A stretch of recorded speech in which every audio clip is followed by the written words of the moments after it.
Greetings and welcome to the Halloween edition of the Sliders Review. Alright, let's address the elephant in the room. I know it's not Halloween. Alright, that's long past. But when it came to my Halloween videos, I ran out of time and I couldn't upload everything I wanted to. So that's why I'm uploading them past Halloween. But if you stop and look at it like this, at some point in time, it's gonna be Halloween time again, October. So somebody eventually will stumble upon my videos and watch it around Halloween time. So yeah, I'm here today to talk to you about Goosebumps. Go eat worms. This is probably one of the grossest episodes I have ever seen. Why? Because they use real worms and everything. And I'm not scared of worms. I've seen worms before. I've touched worms before. I had to dissect worms before. Man, when I was in middle school, I had my partner dissect everything. The worm, the frog. But, dag nabbit. When I was in high school in the 11th grade, I took some kind of science class where we had to dissect a bunch of animals. And I mean a bunch. And my partner, I don't know what happened to her, but she decided she was just going to disappear from school and just stay home. And then she came back halfway into like the semester and disappeared again. I had to dissect everything by myself. I guess that was penance for making my partner do it in middle school.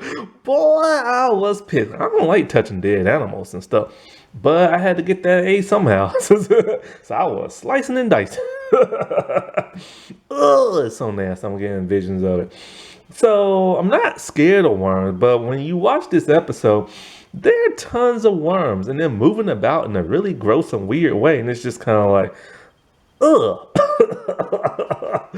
And the main boy Todd has to touch a lot of worms. He has to lay his face down in worms, mouth down in worms, his head in worms, his body in worms, his hands, his feet.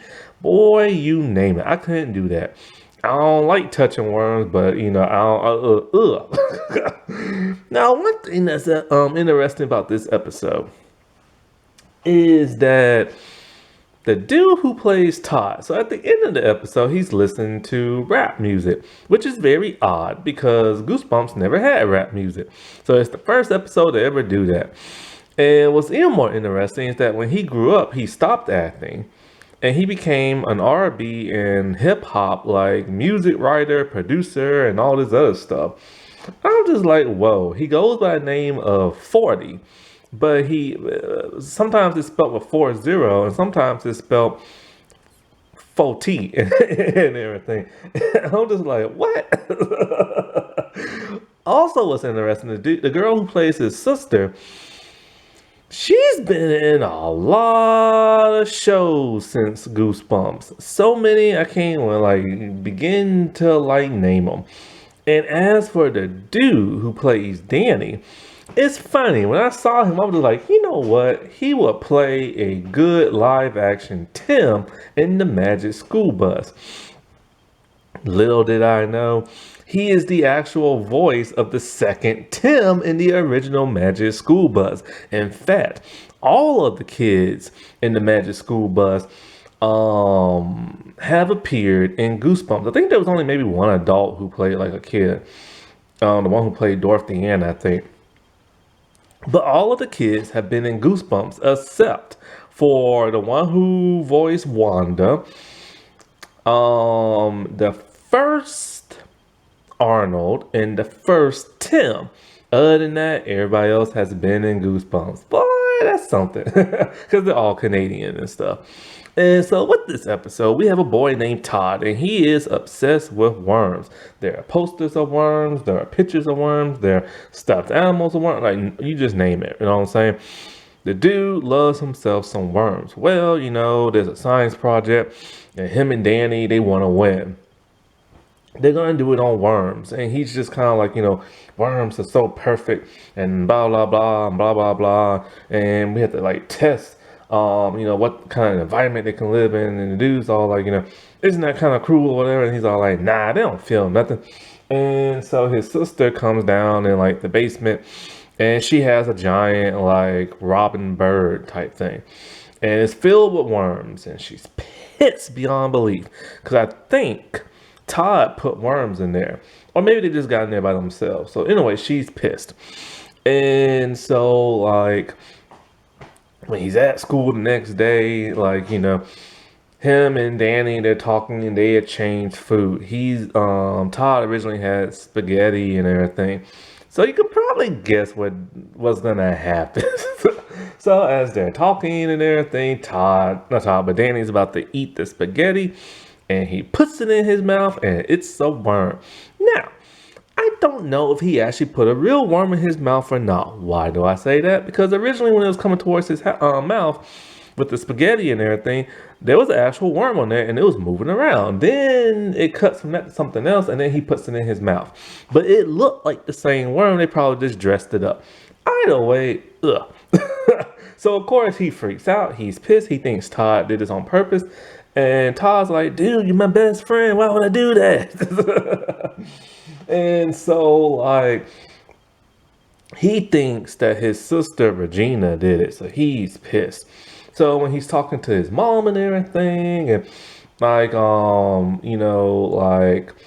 I don't know what they're talking about. We're talking about something, but it's not really that important. Anyways, he going to sleep.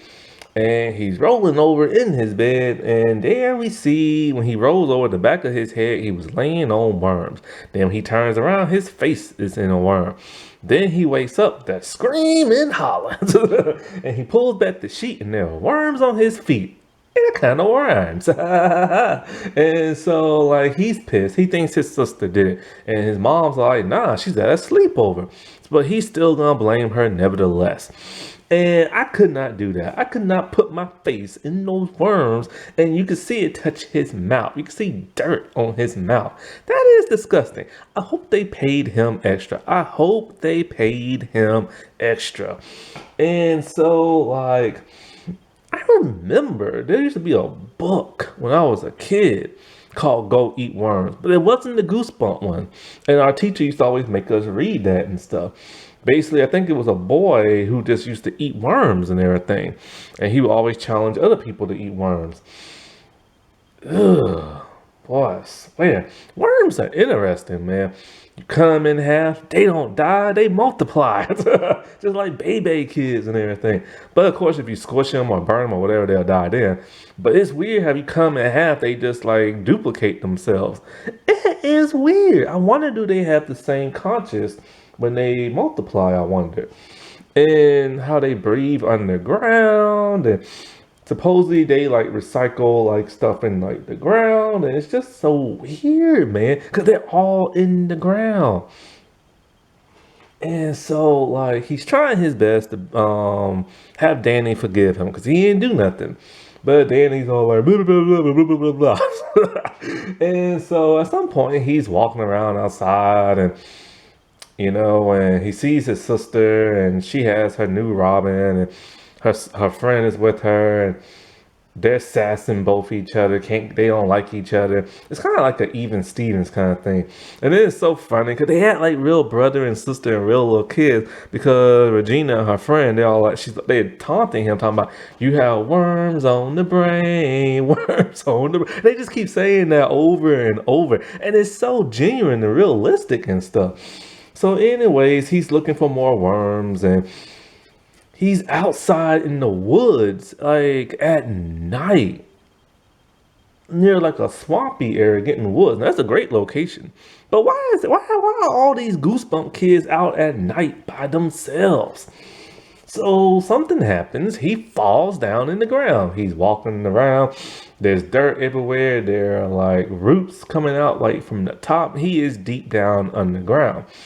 And there he sees like all these worms. And the worms have wrote like a message on the dirt. And they know him by his name somehow. He falls back and he's in a bed of worms. And these are real worms too, moving around. I'm shocked and surprised they let him lay in worms, Cause wouldn't he squish some of them and stuff? And so he's desperately trying to get out of there, and he crawls himself up back to the top of the ground. But oh no, it's insane. There's a giant 20-foot worm in the ground, and it wraps itself around him, trying to like eat him and everything, or at least squeeze him to death. And the animatronics on this giant worm look great. It looks so real, man. And so he's struggling as hard as he can. And you think, oh, nah, man, he's going to be a goner. And so, like, what scared the worm away, it saw a giant robin. It was his sister and her friend at night. And they scared like the giant worm away because worms are scared of birds because they feed them to their young. And so he's all like, did you see the worm? You see that giant one? They're like, we ain't seen nothing. We just see you. And I'm just kind of like, dude, how did you not see a giant worm sticking out of the ground and wrapping around your brother's legs? And so then they just run away and they're all like, you got worms on the brain. I'm just like, why in the world do your parents let you walk around at night? But that is what kids do in Goosebumps, and what they used to do back in the old days before people went crazy and started snatching kids. And so now he has decided, I'm done with worms, and he gets rid of all his posters. He gets all the worms out of his house, and he sets them free into the ocean. And this is the part I hate in the entire episode, other than just looking at the worms. The ending is so weird and cheesy. So him and Danny have become friends again, and now they're fishing, and they had these little mineral fish that they're going to use as bait. And now he wants to do his project on fish, talking about, oh, fish is the greatest creatures in the world. They can like survive almost any environment. And Danny's just like, you said the same thing about worms. And so he's like, oh, we're going to test them in salt water, fresh water, heat, cold. And he's like, isn't that torture? Nah, man, fish don't feel nothing until you kill them.